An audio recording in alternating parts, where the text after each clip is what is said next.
നമ്മുടെ കണ്ണൂരിന് സ്വന്തമായി ദക്ഷിണകാശി അല്ലെങ്കിൽ തെക്കൻ വാരണാസി ഉണ്ട്. വടക്കൻ കേരളത്തിലെ ബാവലി നദിയുടെ തീരത്ത് ഒരു പുരാതന തീർത്ഥാടന കേന്ദ്രമായ കൊട്ടിയൂർ ശിവക്ഷേത്രം. എല്ലാ ദേവന്മാരുടെയും സാന്നിധ്യത്തിൽ ഐതിഹാസികമായ ദക്ഷയാഗം നടത്തിയ സ്ഥലമാണ് കൊട്ടിയൂർ എന്ന് വിശ്വസിക്കപ്പെടുന്നു.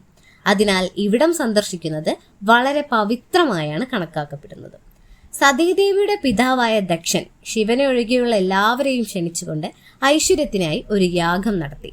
ക്ഷണിക്കപ്പെടാതെ ആചാര സ്ഥലത്ത് എത്തിയ സതീദേവി പിതാവായ ദക്ഷനിൽ നിന്ന് ഭർത്താവായ ശിവന് നേരിടേണ്ടി വന്ന അപമാനത്തിൽ മനം നൊന്ത് യാഗത്തിലേക്ക് ചാടി. സതിയുടെ യാഗത്തെക്കുറിച്ചറിഞ്ഞ ശിവൻ കോപാകുലനായി തന്റെ മുടി മുറിച്ച് നിലത്തിടിച്ചു.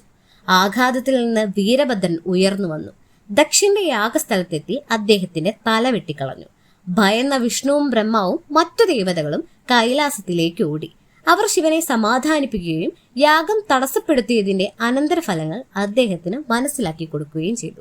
ശിവന്റെ അനുമതിയോടെ തന്നെ ബ്രഹ്മാവ് ദക്ഷന് പുനർജന്മം നൽകി.